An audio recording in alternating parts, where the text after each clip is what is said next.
El camino a Cristo, capítulo 7. ¿Cómo lograr una magnífica renovación? Si alguno está en Cristo, es una nueva criatura. Las cosas viejas pasaron ya. He aquí que todo se ha hecho nuevo. Segunda de Corintios, capítulo 5, versículo 17. Tal vez alguno no podrá decir el tiempo o el lugar exacto, ni trazar toda la cadena de circunstancias del proceso de su conversión. Pero esto no prueba que no se haya convertido. Cristo dijo a Nicodemo: El viento de donde quiere sopla, y oye su sonido, mas no sabes de dónde viene, ni a dónde va. Así es todo aquel que es nacido del Espíritu. Juan, capítulo 3, versículo 8. Así como el viento es invisible y, sin embargo, se ven y se sienten claramente sus efectos, así obra el Espíritu de Dios en el corazón humano. El poder regenerador que ningún ojo humano puede ver engendra una vida nueva en el alma, crea un nuevo ser conforme a la imagen de Dios. Aunque la obra del Espíritu es silenciosa e imperceptible, sus efectos son manifiestos. Cuando el corazón ha sido renovado por el Espíritu de Dios, el hecho se manifiesta en la vida. Al paso que no podemos hacer nada para cambiar nuestro corazón, ni para ponernos en armonía con Dios, al paso que no debemos confiar para nada en nosotros ni en nuestras buenas obras, nuestras vidas han de revelar si la gracia de Dios mora en nosotros. Se notará un cambio en el carácter, en las costumbres y ocupaciones. La diferencia será muy clara e inequívoca entre lo que han sido y lo que son. El carácter se da a conocer, no por las obras buenas o malas que de vez en cuando se ejecutan, sino por la tendencia de las palabras y de los actos en la vida diaria. Es cierto que puede haber una corrección del comportamiento externo sin el poder regenerador de Cristo. El amor a la influencia y el deseo de la estimación de otros pueden producir una vida muy ordenada. El respeto propio puede impulsarnos a evitar la apariencia del mal. Un corazón egoísta puede ejecutar obras generosas. ¿De qué medio nos valdremos entonces para saber a qué clase pertenecemos? ¿Quién posee nuestro corazón? ¿Con quién están nuestros pensamientos? ¿De quién nos gusta hablar? ¿Para quién son nuestros más ardientes afectos y nuestras mejores energías? Si somos de Cristo, nuestros pensamientos están con Él y nuestros más gratos pensamientos son para Él. Todo lo que tenemos y somos lo hemos consagrado a Él. Deseamos vehementemente ser semejantes a Él, tener su espíritu, hacer su voluntad y agradarle en todo. Los que son hechos nuevas criaturas en Cristo Jesús manifiestan los frutos del Espíritu: amor, gozo, paz, paciencia, benignidad, bondad, fidelidad, mansedumbre, dominio propio. Gálatas capítulo 5, versículo 22 y 23. Ya no se conforman por más tiempo con las concupiscencias anteriores, sino que por la fe del Hijo de Dios siguen sus pisadas, reflejan su carácter y se purifican a sí mismos así como Él es puro. Aman ahora las cosas que en un tiempo aborrecían y aborrecen las cosas que en otro tiempo amaban. El que era orgulloso y dominante ahora es manso y humilde de corazón. El que antes era vano y altanero ahora es serio y discreto. El que antes era borracho ahora es sobrio, y el que era libertino, puro. Han dejado las costumbres y modas vanas del mundo. Los cristianos no buscan el adorno externo, sino el del interior de la persona, en el incorruptible ornato de un espíritu manso y apacible, que es de gran valor delante de Dios. Primera de Pedro, capítulo 3, versículos 3 y 4. No hay evidencia de arrepentimiento verdadero cuando no se produce una reforma en la vida. Si restituye la prenda, devuelve lo que hubiere robado, confiesa sus pecados y ama a Dios y a su prójimo. El pecador puede estar seguro de que pasó de muerte a vida. Cuando venimos a Cristo como seres errados y pecaminosos y nos hacemos participantes de su gracia perdonadora, nace en nuestro corazón el amor a Él. Toda carga resulta ligera, porque el yugo de Cristo es suave. Nuestros deberes se hacen deliciosos y los sacrificios un gozo. El sendero que en el pasado nos parecía cubierto de tinieblas, ahora brilla con los rayos del sol de justicia. La belleza del carácter de Cristo se verá en los que le siguen. Era su delicia hacer la voluntad de Dios. El poder predominante en la vida de nuestro Salvador era el amor a Dios y el celo por su gloria. El amor embellecía y ennoblecía todas sus acciones. El amor es de Dios. No puede producirlo u originarlo el corazón inconverso. Se encuentra solamente en el corazón donde Cristo reina. Nosotros le amamos a Él, porque Él nos amó primero. Primera de Juan, capítulo 4, versículo 19. En el corazón regenerado por la gracia divina, el amor es el móvil de las acciones. Modifica el carácter, gobierna los impulsos, restringe las pasiones, domina la enemistad y ennoblece los afectos. Este amor, alimentado en el alma, endulza la vida y derrama una influencia purificadora en todo su derredor. Hay dos errores contra los cuales los hijos de Dios, particularmente los que apenas han comenzado a confiar en su gracia, deben especialmente guardarse. El primero, sobre el que ya se ha insistido, es el de fijarse en sus propias obras, confiando en alguna cosa que puedan hacer para ponerse en armonía con Dios. El que está procurando llegar a ser santo mediante sus propios esfuerzos por guardar la ley, está procurando una imposibilidad. Todo lo que el hombre puede hacer sin Cristo está contaminado de amor propio y pecado. Solamente la gracia de Cristo, por medio de la fe, puede hacernos santos. El error opuesto, y no menos peligroso, es el que la fe en Cristo exime a los hombres de guardar la ley de Dios, que puesto que solamente por la fe somos hechos participantes de la gracia de Cristo, nuestras obras no tienen nada que ver con nuestra redención.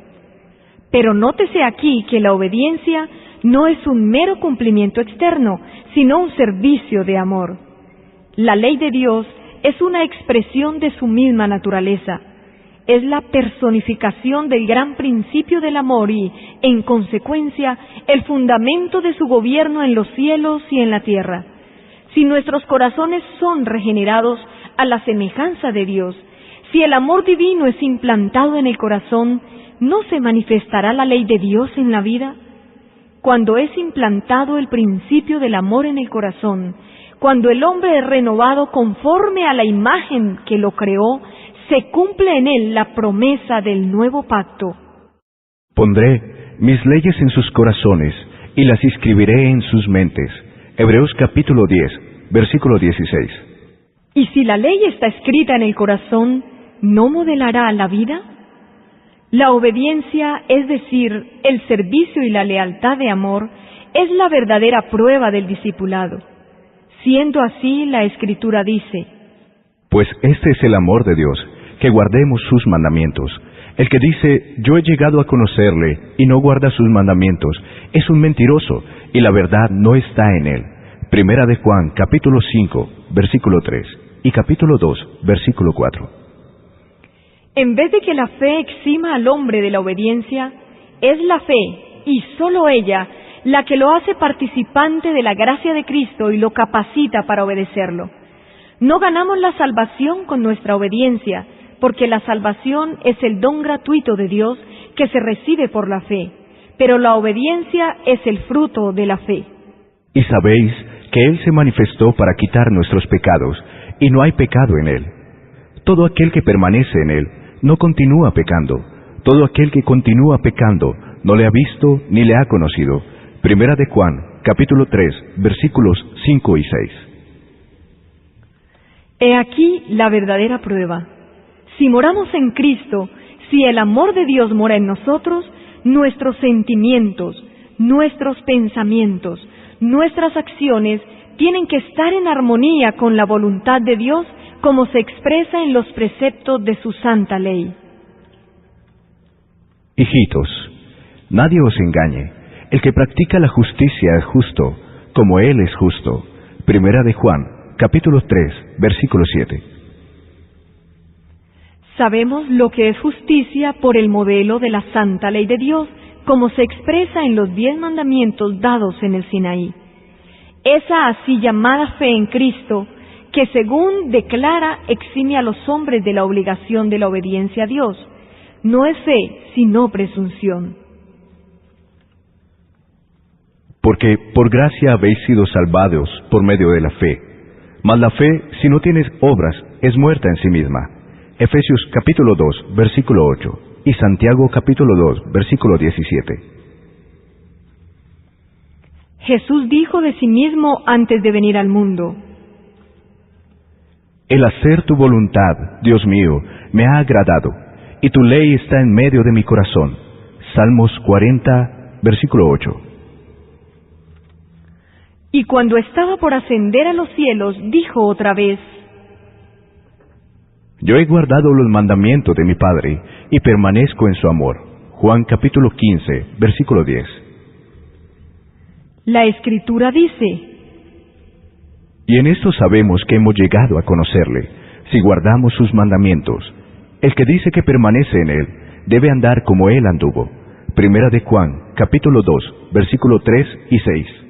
Porque también Cristo padeció por vosotros, dejándoos ejemplo, para que sigáis sus pisadas.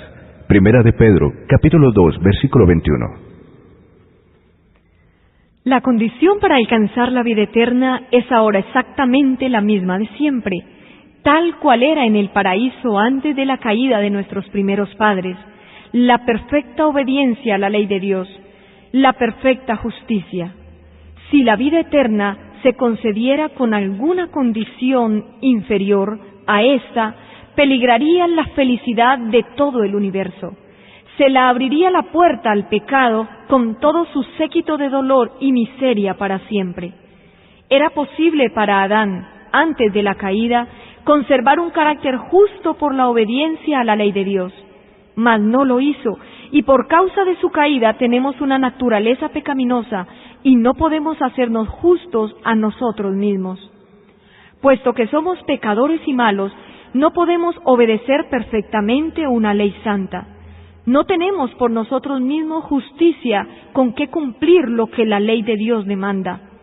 Mas Cristo nos ha preparado una vía de escape. Vivió sobre la tierra en medio de pruebas y tentaciones, tales como las que nosotros tenemos que arrostrar. Sin embargo, su vida fue impecable. Murió por nosotros y ahora ofrece quitarnos nuestros pecados y vestirnos de su justicia. Si os entregáis a Él y lo aceptáis como vuestro Salvador, por pecaminosa que haya sido vuestra vida, seréis contados entre los justos por consideración a Él.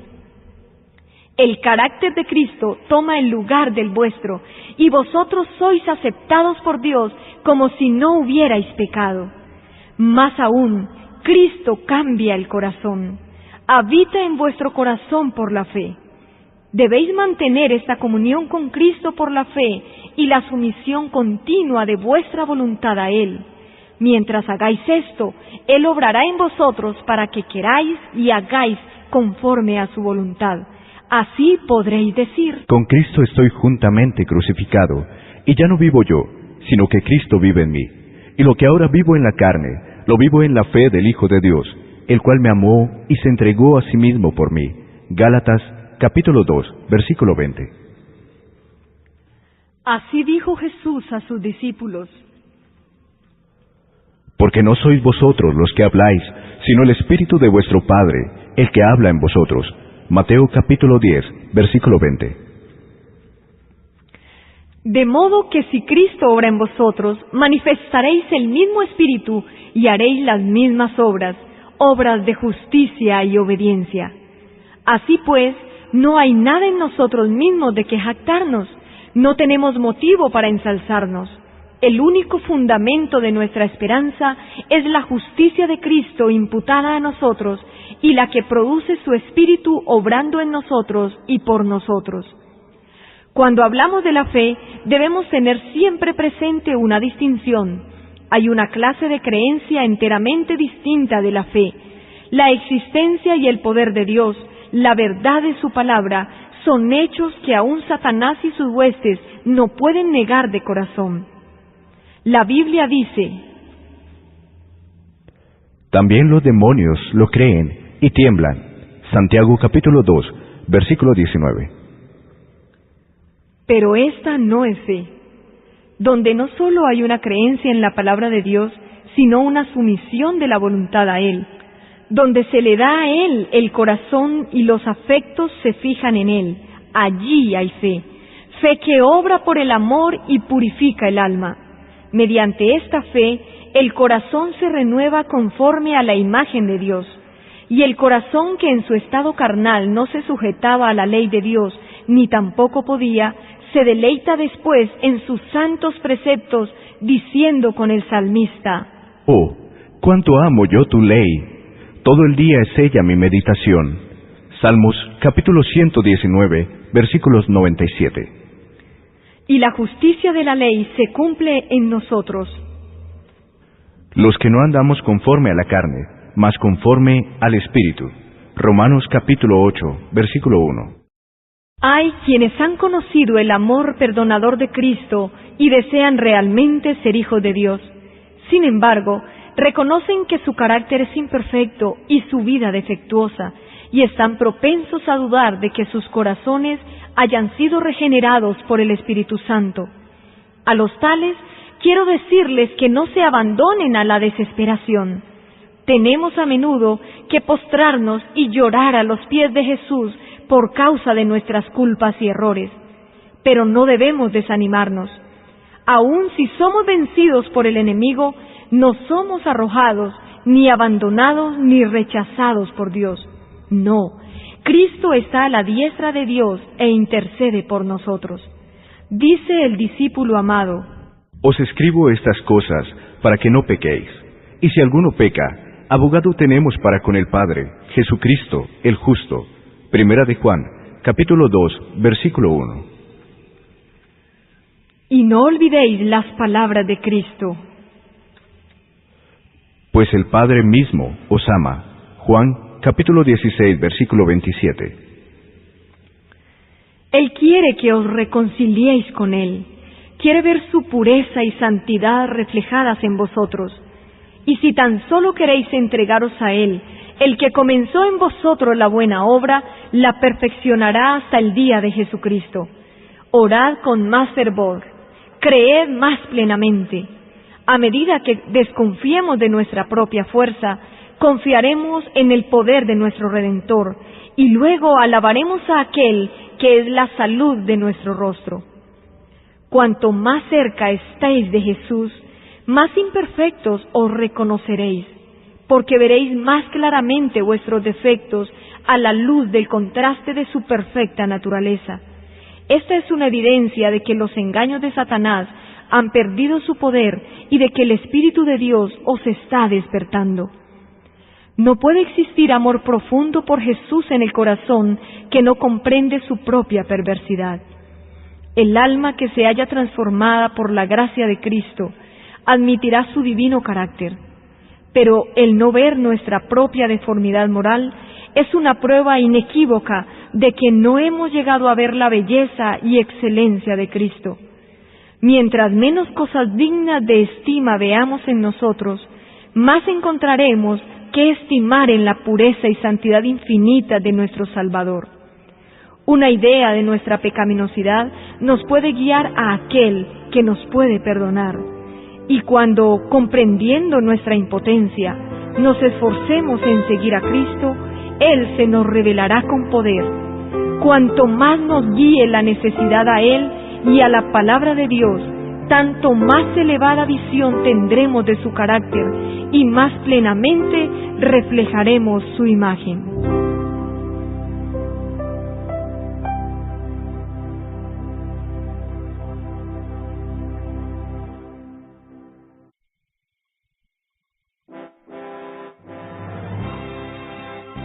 Agradecemos a Zulay Herrera, a Ricardo Merchán, a Daniel Ospina y a Juan Carlos Rincón por esta versión del Camino a Cristo en audio digital. La reproducción del mismo es un servicio del Ministerio Evangelio Eterno. Para obtener gratuitamente estudios selectos de la Biblia y de los escritos de Elena G. de White, o para solicitar nuestras publicaciones impresas, diríjase a www.hogarysalud.com y www.evangelioeterno.com.